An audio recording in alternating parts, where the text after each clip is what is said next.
How's it going out here at Nomad Mobile Maintenance Repair? This is every tool that you need to potentially replace the lower control arms, stabilizer link ends, and inner and outer tie rod ends on a 1997 Toyota Tacoma.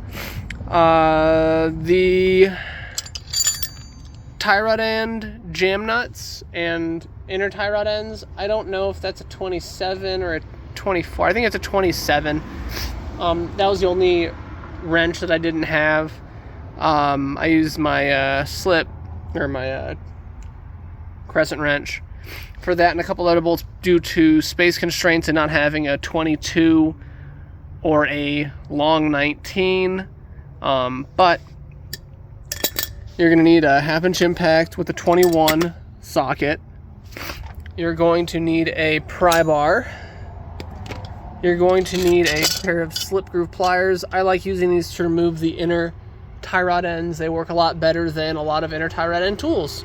There is a locking tab that you use on this vehicle, but a lot of times I would just recommend using some blue Loctite just so that it doesn't want to work its way loose. But in theory, it shouldn't, and it I don't believe ever comes with Loctite from factory from any manufacturer, but I could be wrong. 19 wrench. I'd have really liked my long one, but I just didn't have it today. Old Slappy because we had to get that lower ball joint out of the knuckle. We're going to have a 22. We're going to need a 22 wrench. I didn't have that. I used my crescent wrench, but a 22 socket. 15. This is because the replacement stabilizer link ends used a 15 and not a 14. 14 because the original ones used a 14 for the stabilizer link ends. A 17 socket, 1/2-inch deep, or 1/2-inch, not deep. 19mm socket. That's going to be for the steering rack that you need to remove partially. 17 3/8. A 12 3/8. That's going to be for the shields. You're going to need a 22. You're going to need a 27. Now, this 27 was only needed because the replacement camber caster adjuster bolts for the lower control arms were my apologies. The camber caster were a 24.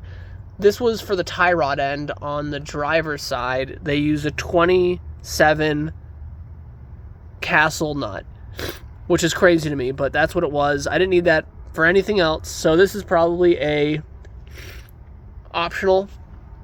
We're going to have a 22, we're going to have a 24, we're going to have a 19, and then we're going to have 2 ratcheting wrenches or a 3/8 ratchet wrench, and then my little slip groove or little channel locks. That's everything you're going to need to do the lower control arms, tie rod ends, inner and outer, and stabilizer link ends on a 1997 Toyota Tacoma. Thanks for joining us.